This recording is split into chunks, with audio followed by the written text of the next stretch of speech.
संगठन को खड़ा करने में पहली बार में 22 लाख कर्मचारी, और आने वाले समय में इन कर्मचारियों को परसेंटेज को देखते हुए और यूनियन खड़ा होने जा रहा है, और इंडिया रेलवे ट्रैक में टीनर यूनियन दोस्तों।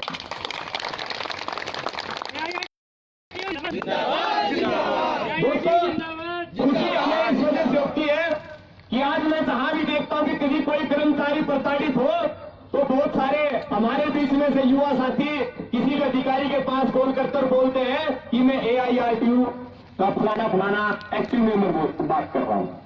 हालांकि भले ही वो मेंबरशिप में हो भी नहीं, लेकिन डर देखो आज अधिकारियों के बीच में केवल यूनियन का नाम लेने से आपका काम हो रहा है, और इससे बड़ी खुशी हमारे लिए कुछ नहीं है। दोस्तों बहुत सारे साथी वो लोग बोलते हैं कि आप लोगों को वेतन बढ़ोतरी में, भत्ते दिलाने में फेडरेशन को बहुत सारा रोल रहा है।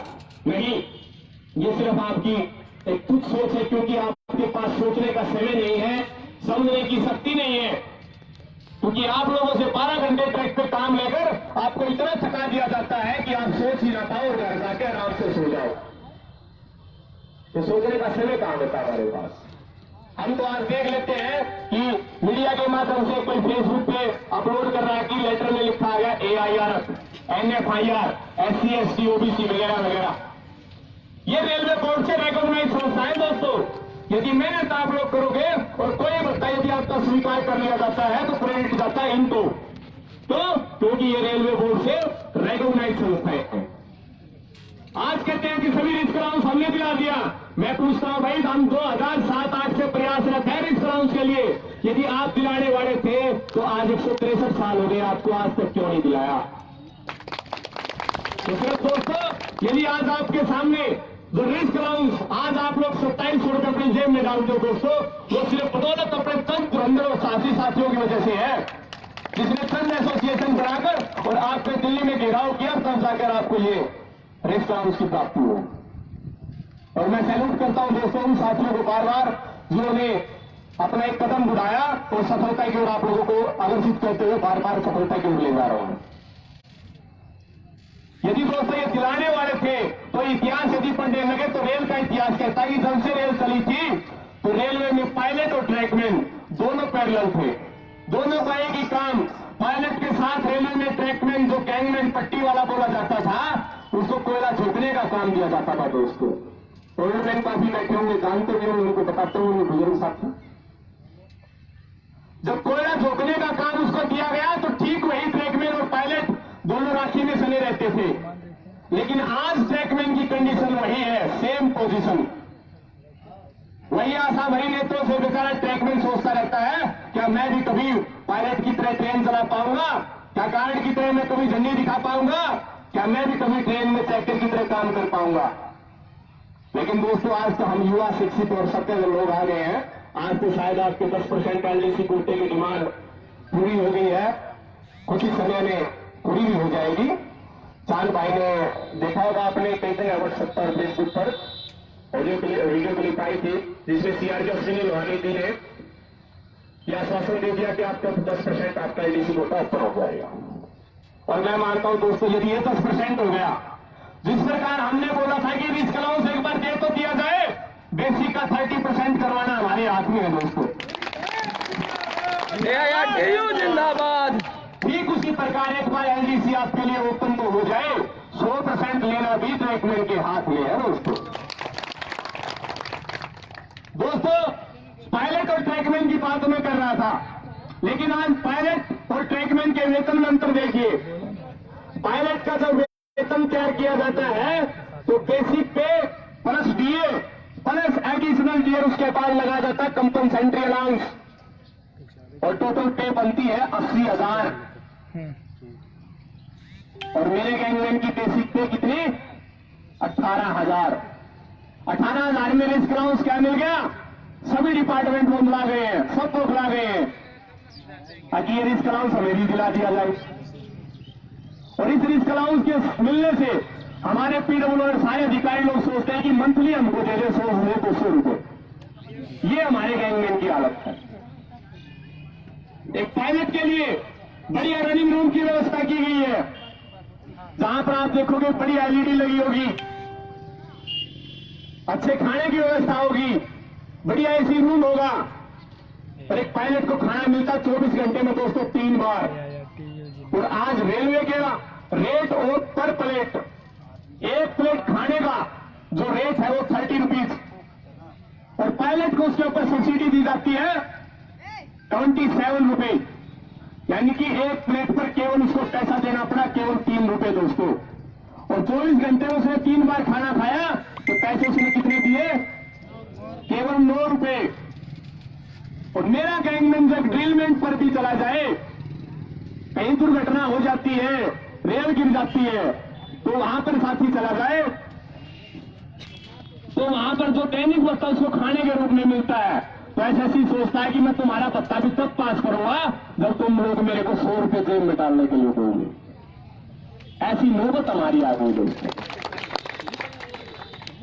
एक पायलट राजधानी और शताब्दी वो दो लोग चलाते हैं, अगर वो समय पर ट्रेन को पहुंचा दे, राजधानी और शताब्दी अक्सर लेट नहीं होती, वो समय पर ही जाती है। अगर गड्डी समय पर पहुंच जाए तो उसके अलाउंस के रूप में मिलता है ट्रिप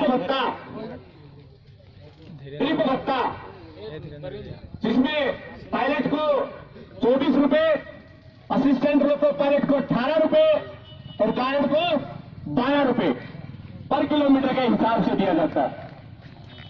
लेकिन आप लोगों को क्या दिया जाता है कि पूरा काम कर लिया, काम करने के बाद जाएंगे, बोला रहे जाते जाते ये यहां से 2 पंजी और लगा दे, वो बोला सर मेरी ड्यूटी ऑफ हो रही है मैं जा रहा हूं। अच्छा वो फिर तुमको इनाम के रूप में मिलता है अब्सेंट और 4 फीट।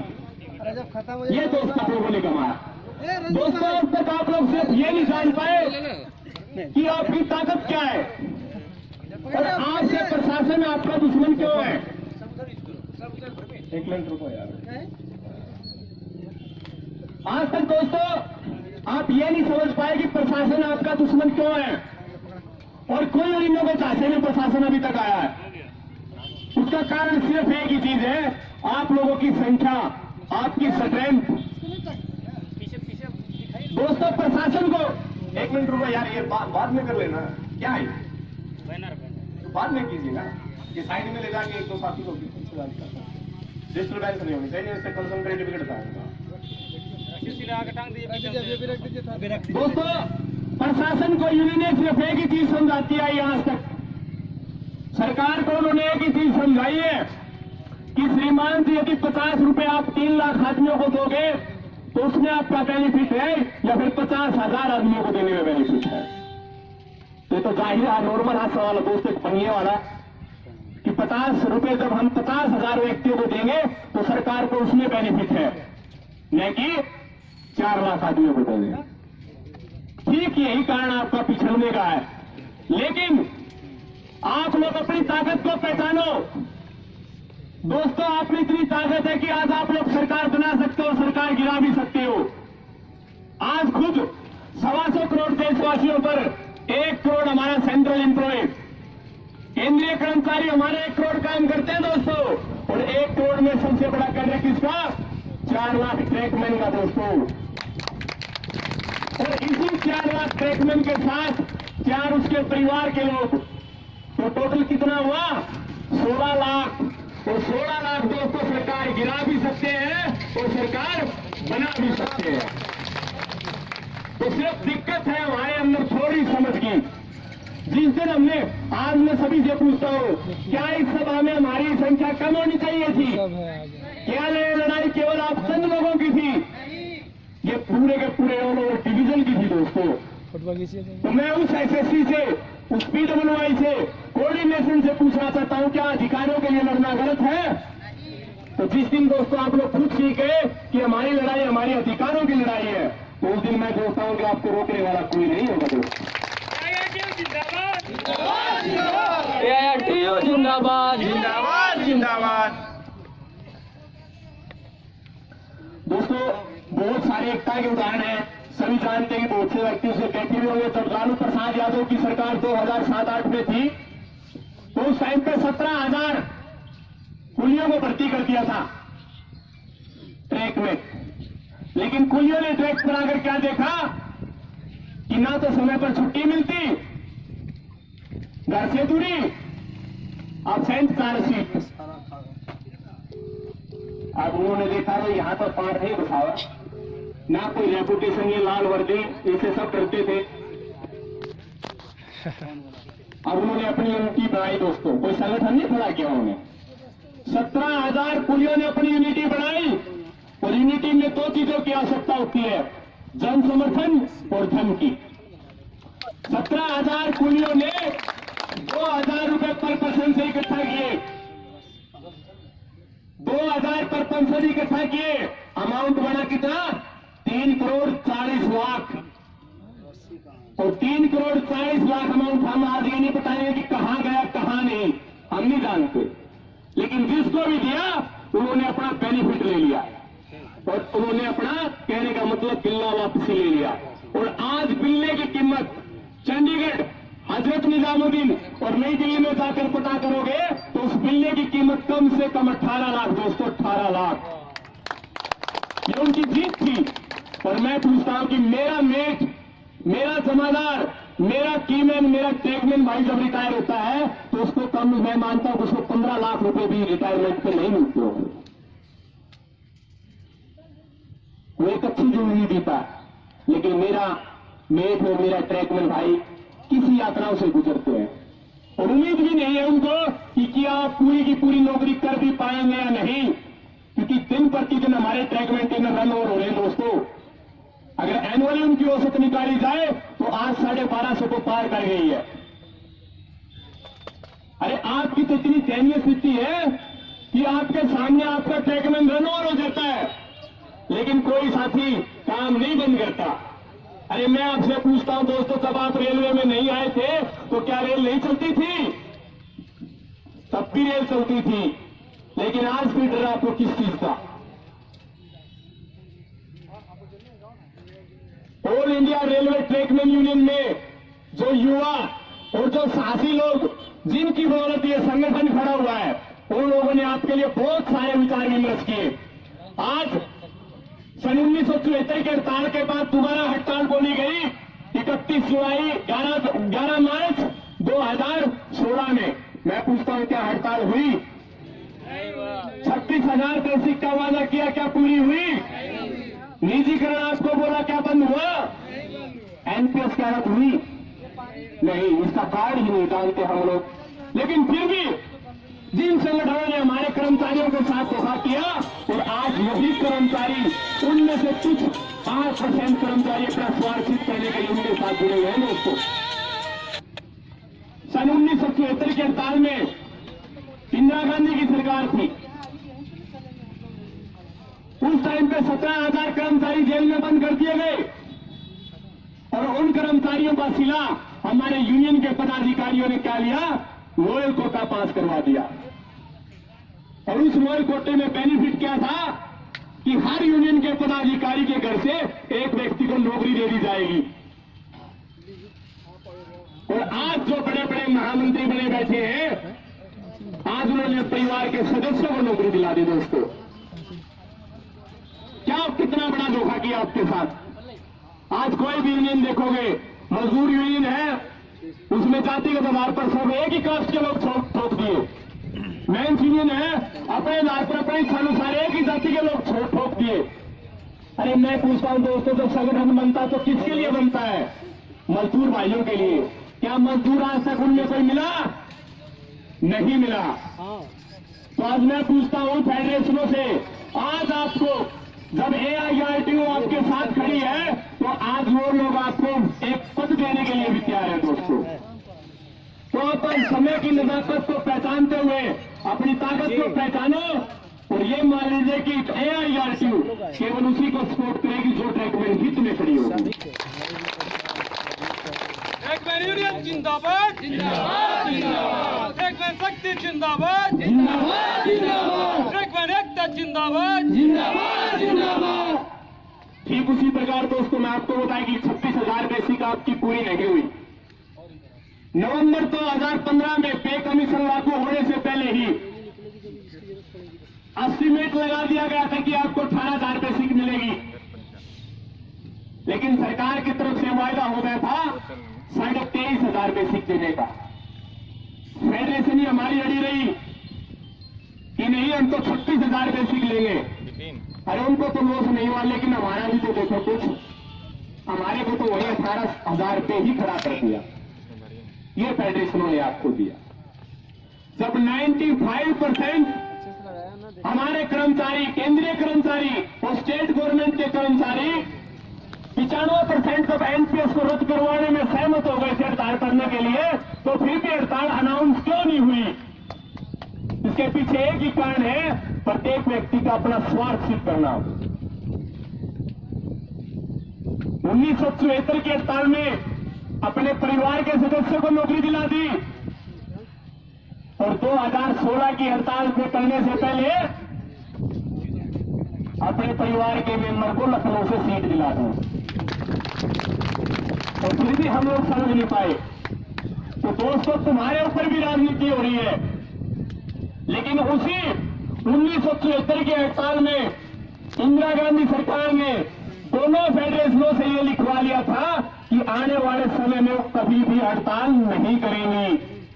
और यही कारण रहा दोस्तों कि 2016 में भी हड़ताल नहीं हुई। लेकिन आपके सामने, आपके बीच में एक स्वतंत्र संगठन खड़ा है, all India railway track maintainer union, जिसने चक्रधरपुर में 26 घंटे की हड़ताल शुरू की। आज दोस्तों केवल आपको रिस्पॉन्स मिला है। आपको एनपीएस की बात करें, एनपीएस क्यों नहीं रद्द हो रही? हमारे फेडरेशनों के महामंत्री जो बने बैठे हैं, वो राष्ट्रीय सत्र पर कैबिनेट में एक राष्ट्रीय संयोजक के रूप में काम कर रहे हैं। और राष्ट्रीय संयोजक में जब कैबिनेट राष्ट्रीय संयोजक के साथ बैठती है, तो वहां पर यदि एसएमटी बनी तो उनको रेल से उठा के पार फेंक दिया जाएगा। तो यहां भी एक सवाल है दोस्तों, यदि एनपीएस जब लागू हुआ तब किसकी सरकार थी? क्या उस टाइम पर यह फेडरेशन नहीं थी? उस टाइम पर भी यह फेडरेशन नहीं उपस्थित थी। तो उस टाइम पर लोगों ने धरने क्यों नहीं किए? क्यों विरोध प्रदर्शन नहीं किए? 30 अप्रैल 2018 को आपके सामने आज वर्तमान की बात करता हूं। 30 अप्रैल 2018 को इंडियन रेलवे एम्प्लॉयज फेडरेशन के बैनर तले पूरे भारत के स्टेट गवर्नमेंट और केंद्रीय सत्र के सभी कर्मचारियों ने एक धरना दिया, जो केवल एनपीएस को लेकर था, जिसमें 80,000 कर्मचारी शामिल थे दोस्तों, स्टेट लेवल के, सेंट्रल लेवल के। यदि ये यूनियन या फेडरेशन हमारी तेजी होती, क्या इन धरने में सार्वजनिक तरीके से साथ देना चाहिए था, नहीं देना चाहिए था? क्योंकि सार्वजनिक मुद्दा है एनपीएस, इसलिए इन लोगों ने भी और इन फेडरेशनों ने भी साथ देना चाहिए था। लेकिन साथ क्यों नहीं दिया? क्यों? क्योंकि उनका कहीं न कहीं स्वार्थ था दोस्तों। गिरा कर आज all India railway trackman union की बात करें तो भविष्य के लिए ट्रैकमैन के लिए बहुत सारी चीजें सोच रखी हैं। सबसे मुख्य तो हमारी मांग थी एलडीसी की, वो पूरी होने को आई। और जहां भी हम मंच पकड़े, हमने बार बार बोला कि 2019 के इलेक्शन से पहले यदि आप लोग पूर्ण रूप से जागरूक हो जाते हो तो आपके मुंह से निकली हर चीज आपको मिलेगी दोस्तों। जिंदाबाद जिंदाबाद जिंदाबाद जिंदाबाद जिंदाबाद जिंदाबाद। हम एक हैं, हम एक हैं। आज आपके लिए मांगने का समय है। आज मांग लो, मिलेगा। आज मांग लो, आपके साथ बैठे सभी युवा साथी आपके लिए लड़ेंगे। लेकिन यही 500 योजना यदि यूं ही चलती रही तो आपके पास वो 2 साल तक खत्म हो जाएगा। क्योंकि बहुत सारे हमारे बीच में बुजुर्ग साथी बैठे हैं जो अपनी देसी भाषा में बोल देते हैं कि हमारी तो भाई फसल पक चुकी है, यानी कि हम तो रिटायरमेंट के करीब हैं, हम आप लोगों का साथ नहीं देंगे। लेकिन उनमें से भी 5% मैंने देखे हैं जो कहते हैं कि मैं तुम्हारे साथ खड़ा हूं, किसी भी टाइम मेरे को बोलो। एक मेट अपनी ताकत नहीं पहचान पाया आज तक। मास्टर शीट होती है उसके हाथ में, 25 कर्मचारी उसके अधीन काम करते हैं, लेकिन फेडरेशनों ने आज तक उसके बारे में नहीं सोचा और आज AIRQ ने उसके बारे में सोचा। दोस्तों, आप सभी जानते हैं कि रेलवे में जो पीले मैनुअल है और हमारे टैगमैन का घनिष्ठ संबंध केवल 2 से 3 लोगों के साथ होता है, ADM, SSC और JE। जो जमादार के बीच में और SSC के बीच में काम करता है वो कौन है? PWI JE, जिसको आप बोलते हो। उसका काम क्या है? सिर्फ एक ज्वाइंटर का काम करता है। मेट को बोल दिया भाई ब्लॉक पे 4 बंदे भेज दे, मेट को बोल दिया था भाई घर पे खाना पकाना वहां भेज दे। जो भी काम है किसको मारा जाता है? मेट को। बंदे कौन भेजता है? मेट। और यदि किसी बिग मेगा ब्लॉक के दौरान या ब्लॉक के दौरान कोई इंसिडेंट घट जाती है तो उसमें चार्ज शीट किसको मिलती है? सेक्शनल PWI को, SSE। तो दोस्तों, JE को क्या काम है? तो यूनियन ने अपनी बात सोची कैडर हित में मेट के लिए कि हमारे मेट को ही PWI की जगह हटाकर मेट को ही 250 ग्रेड दे दिया जाए, ताकि एक मेट को अपनी सेक्शन की बीट का आइडिया होता है कि मेरी यदि 4 किलोमीटर की बीट है तो उस मेरी 4 किलोमीटर की बीट में कहां किस जगह ट्रैक में प्रॉब्लम है।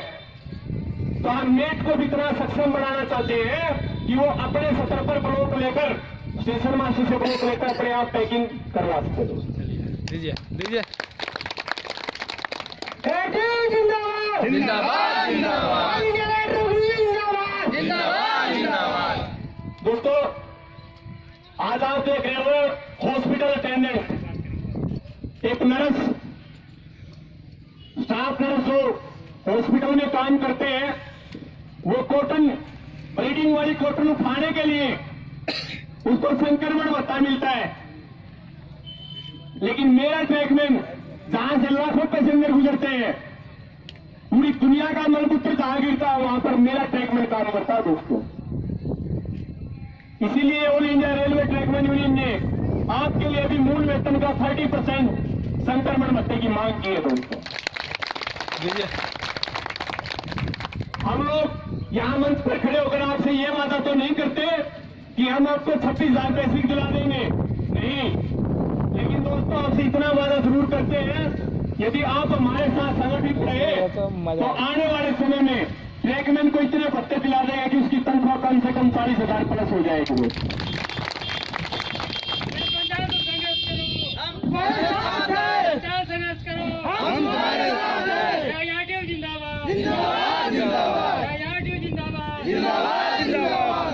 दो ही दिन पहले मैंने एक न्यूज पढ़ी थी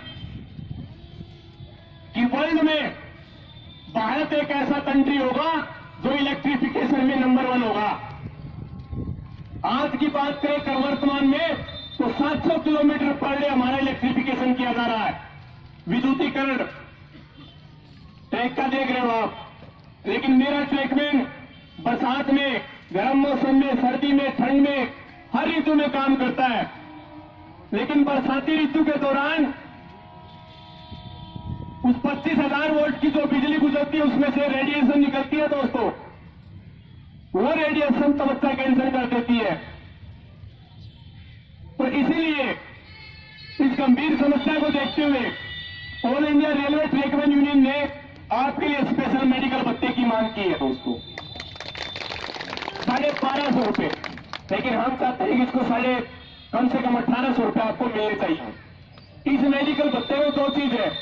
हमारा जो हाथ काम है बिल्कुल हार्ड है, कई बार इंजरी हो जाती है काम करते वक्त, जरूरी नहीं कि इलेक्ट्रिक के कारण हो। ट्रैक पे हम देखते रेल लेके जाते हैं, रेल ट्रॉली पर कई बार पैर फिसल जाता है, चोट लग जाती है, बारी हटने से चोट लग जाती है। तो इसी वजह से हमने पूर्ण रूप से मेडिकल भत्ते की मांग की है। 1250 रुपए आपको कम से कम दिया था। दोस्तों, एक नई चीज बहुत कम लोग जानते हैं इसके बारे में, लेकिन मैं 2-3 बार इनसे गुजरा हूं। एक इंजीनियरिंग गेटमैन चाहे कोई भी हो, गेटमैन है, ड्यूटी करता है, फाटक पर अकेला रहता है। कई बार मैंने देखा 2 से 3 केस, अभी पीछे गोरखपुर से आया था, स्नेक बाइटिंग का केस, सांप के काटे जाने का केस। यह बिल्कुल एक नई डिमांड थी जिसमें अपनी ट्रैकमैन यूनियन ने इसके लिए भी स्पेशल पत्ते के साथ साथ में फर्स्ट एड बॉक्स कम से कम गेट पर उपलब्ध करवाया जाएगा। तो गेट में जितने वर्कर हैं उनके लिए नई बात तो आप देख ही चुके हो, स्पेशल लेवल क्रॉसिंग अलाउंस, साथ में आपको 1000 रुपीज जो मिलता था उसको बढ़ाकर 4100 रुपये कर दिया गया। लेकिन दोस्तों रेलवे में बहुत सारी चीज ऐसी हैं इंप्लीमेंट होने के बाद ही जमीनी सफर कराने में समय लगता है। जैसे कि सितंबर 2008 में पेट्रोलमैन और कीमैन के लिए माइलेज भत्ता लागू किया गया था। माइलेज भत्ता 2 रुपए, ₹1.75 पर किलोमीटर। क्या आज तक किसी को पता इसका मिला भी नहीं होगा किसी को।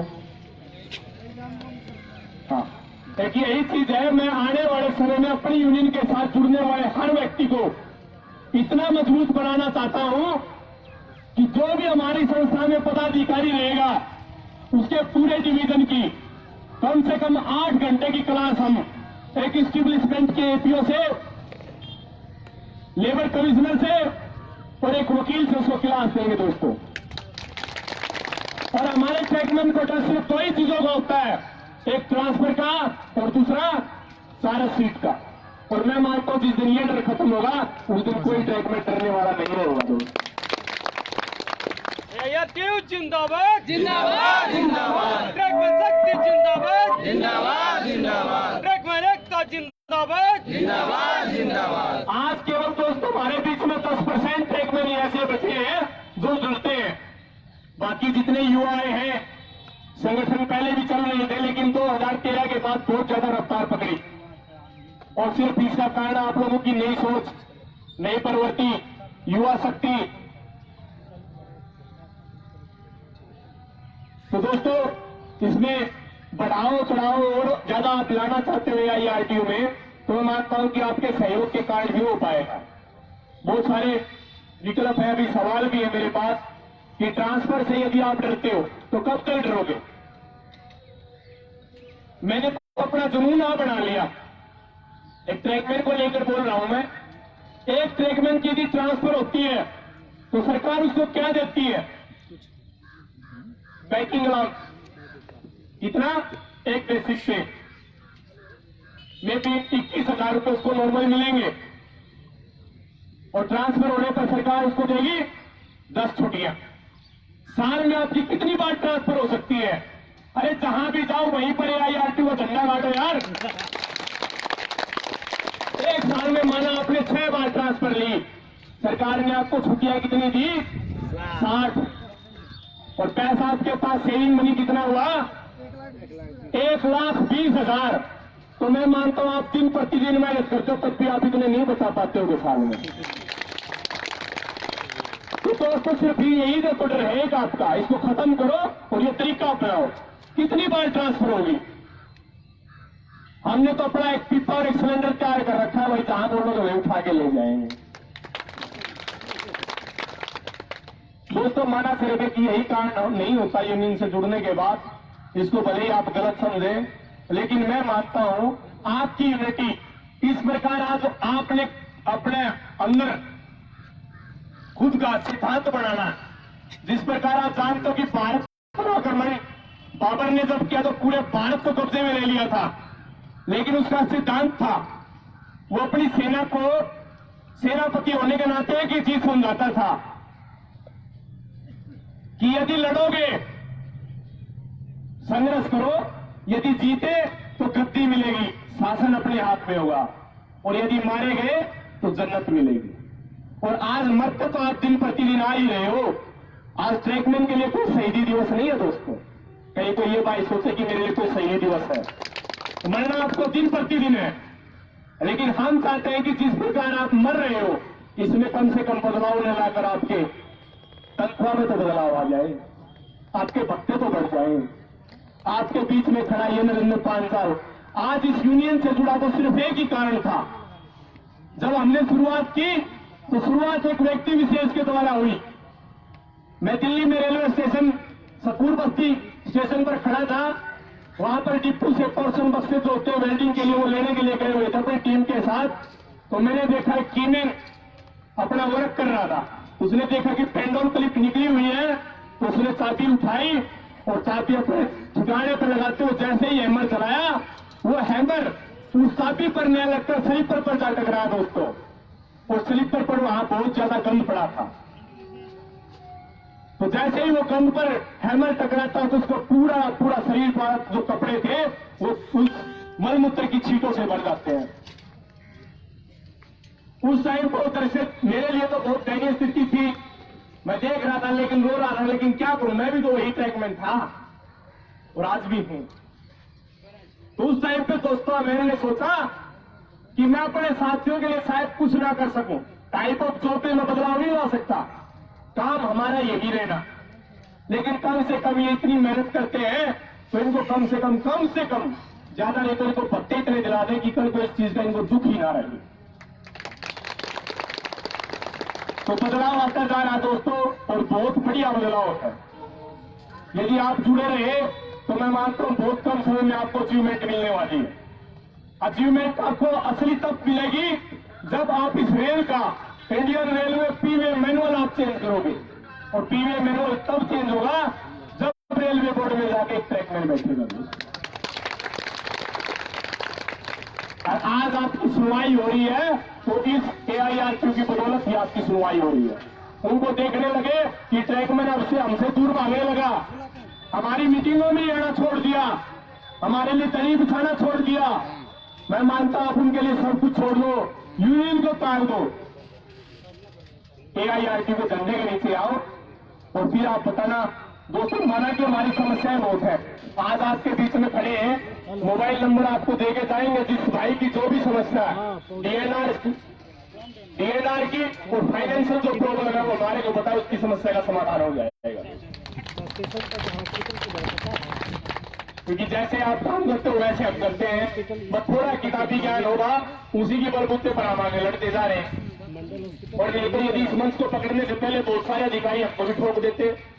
इसका कारण यही है कि आप लोगों की ताकत और आप लोगों का सहयोग, और दूसरा दोस्तों आपके सहयोग से ही हमें इज्जत मिलती आ रही है और शिक्षा मिलती आ रही है। ठीक है दोस्तों, धन्यवाद सभी का। मैं मानता हूँ बहुत ही कम समय है, आपके दियार मोहल्ले से आगे मिल रहा है। आगे मंदिर जो है टंकी वहीं फील्ड है, फील्ड में। धन्यवाद सर।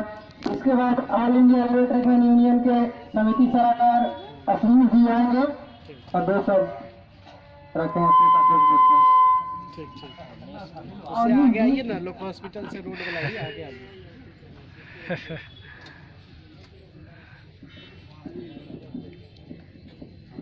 नमस्कार साथियों, थोड़ा करेक्शन कर लें, मेरा नाम अवनीश कुमार है। खैर नाम में कुछ रखा नहीं है, नाम वही होता है जो आप पुट कर ऐसा जाए और दुनिया याद रखे। साथियों आज आप लोग all India railway trackman union की शायद मेरे हिसाब से ज्यादातर लोग होंगे जो पहली मीटिंग अटेंड कर रहे होंगे। तो आपको जानना है कि आखिर क्या मजबूरी हुई कि भारतीय रेलवे में 4 फेडरेशन है और 100 से ज्यादा यूनियन है। तो आखिर गैंगमैन जो दिन में पूरा 10 घंटा से 12 घंटा कठिन काम करता है, इसके बावजूद भी उसे अपनी अलग से यूनियन बनानी पड़ी। साथियों आप देखें, सबसे पहले गैंगमैन का नाम पटिया वाला हुआ करता था या पटी वाला ऐसा बोला जाता था। तब जो भारत में राज चलाया था वो कौन था? लॉर्ड डलहौजी। मतलब भारत गुलाम था, गुलाम के समय में भारत की पहली गाड़ी चली, और जब चली तो स्टीम इंजन हुआ करता था। जब स्टीम इंजन था और हम गैंगमैन पटिया वाला थे। आज देखिए स्टीम इंजन से क्या हो गया? डीजल इंजन, डीजल इंजन से इलेक्ट्रिक इंजन, और आज हाई स्पीड गाड़ियां चल रही है। साथियों देखें, जब हम पटिया वाला थे और जब स्टीम इंजन चल रही थी, उसमें जो ड्राइवर का कंडीशन हुआ कर रहा था, यदि उसका घर वाला भी देख ले तो पहचान ना पाए, कोयले से इतना कलर किया हुआ रहता था। लेकिन आज आप ड्राइवर देखिए क्या स्टैंडर्ड बढ़ा, बिल्कुल बढ़ा। उसके जीवन स्टाइल में, उसके जीवन शैली में बदलाव आया है।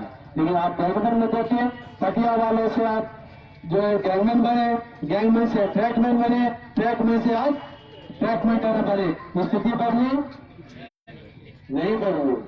ये आपका पहला कारण है कि आपको परिवर्तन लाना पड़ा। आज हम मुगलसराय में मीटिंग कर रहे हैं, इसका नाम आज की तारीख में क्या, पंडित दीनदयाल उपाध्याय। कुछ बदलाव हुआ यहाँ? नाम बदलने से कुछ नहीं बदलता।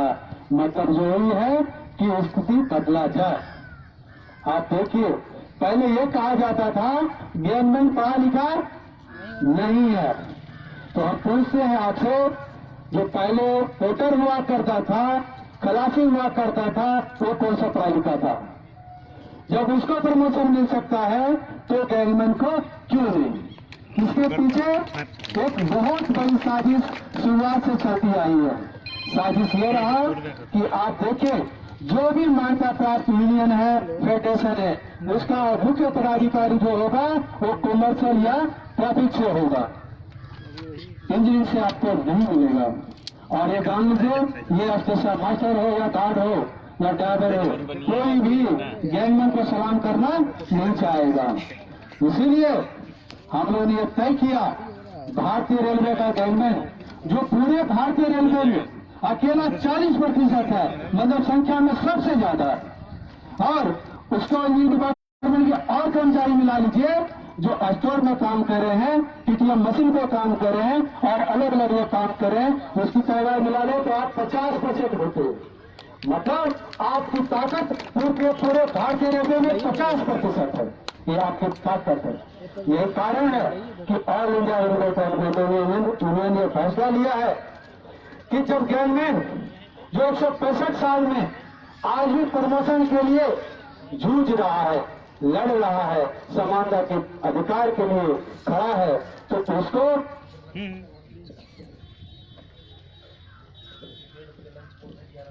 क्या बोले कि कहीं भेज छोड़ दे उस झंझों लग गया क्या? लग गया हम अच्छा चोला ले लिए जाए नहीं। तो साथियों, रही बात गैंगमैन की, गैंगमैन की हालत आप देख लो, 165 साल में कोई बदलाव नहीं आया है।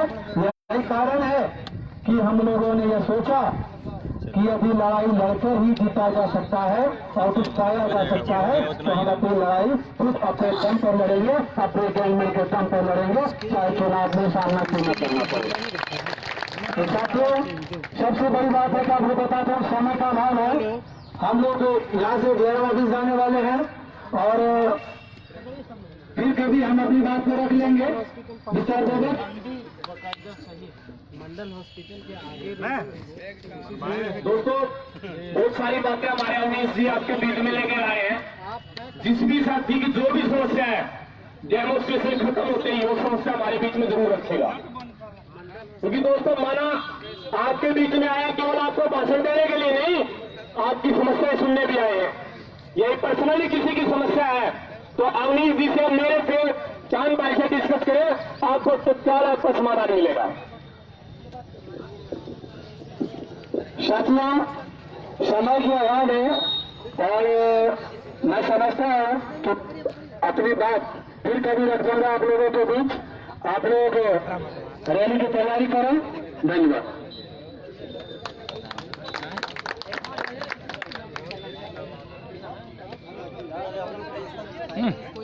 आप लोग इधर कर दीजिए। भाइयों, सबसे पहले तो ध्यान दीजिए कि हम लोग एक रैली शांतिपूर्ण ढंग से निकाल रहा पूरा है, इंडिया देख रहा है। क्योंकि हम लोग शिक्षित है, एजुकेटेड है। हम लोग किसी तरह का बवाल नहीं करना है।